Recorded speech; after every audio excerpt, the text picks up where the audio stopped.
Just your faith, your vision, and your grind. People will call you crazy. They'll say you've changed. They'll accuse you of being distant, selfish, cold. But what they won't say is how they never showed up when you needed them most. What they won't admit is how they took your loyalty for granted, how they drained your energy, how they clapped for you on the surface but doubted you behind closed doors. So here's the truth.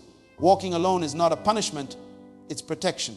It's life giving you a chance to clear your space, to detox your circle, to rebuild your foundation with people who actually love you for you, not for what you give, not for what you provide, not for your shine, but for your heart, your soul, your true self. You don't need fake friends. You don't need empty compliments. You don't need surface level love.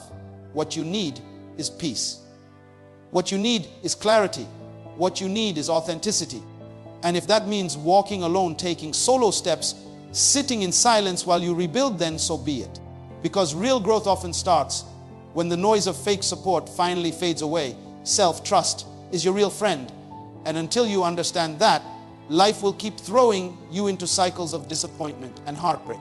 Every time you lean too heavily on people, every time you depend on others to clap for you, every time you wait for someone to validate your next move, you're handing over the keys to your own destiny. You're putting your happiness, your growth, your next level in the hands of people who are just as lost, confused, and broken as you. People who are busy fighting their own battles, chasing their own dreams, dealing with their own insecurities. And yet here you are sitting on pause, waiting for their approval, waiting for their green light, waiting for them to tell you it's your time. You've got to wake up and realize no one is coming to save you. No one is going to hold your hand and walk you into your purpose. No one is going to wake you up at 5 a.m. and tell you to grind harder. No one is going to sit you down and say, it's time to stop making excuses and go after everything you deserve. That voice has to come from you. Self-trust is built when you do the hard things, when you make decisions without needing a committee, when you bet on yourself even when the odds are stacked against you. Think about the times when you doubted yourself and still showed up. Think about the moments when fear wrapped itself around your chest and you still took the shot. Think about the nights when you cried, questioned everything, wanted to quit, but still you kept going. That wasn't luck. That wasn't accident. That was you tapping into the quiet power of self-trust. Stop waiting for confirmation from people who don't even believe in themselves. Stop expecting others to see your vision when it wasn't given to them. It was given to you for a reason. Your dream, your calling, your assignment, it's personal.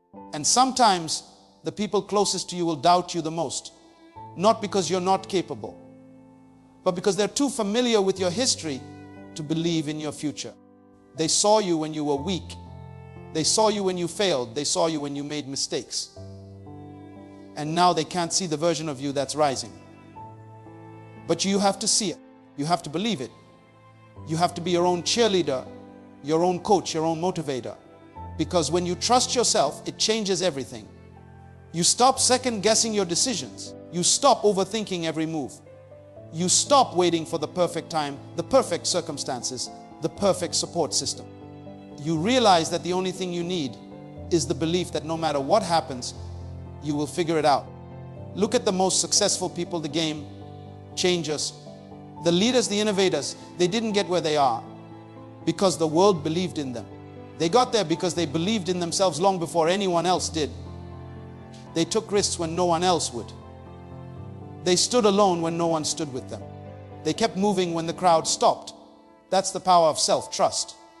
Think about the times when you asked for advice and ended up more confused than before. Think about the moments when you let someone else's doubt become your reality. How many dreams have you buried because someone said, I don't think that's a good idea? How many opportunities have you walked away from because someone you trusted told you, you're not ready? The truth is, they were speaking from their fear, not your potential. Self-trust doesn't mean you'll always get it right. It doesn't mean you won't fail. But it does mean that even if you fall, you'll rise again. Even if you lose, you'll learn. Even if you get rejected, you'll redirect. It means you trust yourself enough to try, to grow, to evolve, and to never give up on you. You've spent enough time doubting, enough time shrinking, enough time asking for permission to be great.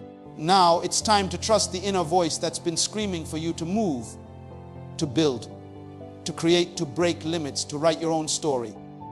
Because at the end of the day, when the applause fades, when the room empties, when the phone stops ringing, the only voice that matters is yours, And now as you sit with everything you've heard, with every truth that's been poured into you, you've got a decision to make. This is the turning point, the moment where you either keep living for people who don't care, keep begging for support from people who aren't loyal, keep shrinking your greatness to fit into small conversations, or you rise up and become everything you were created to be.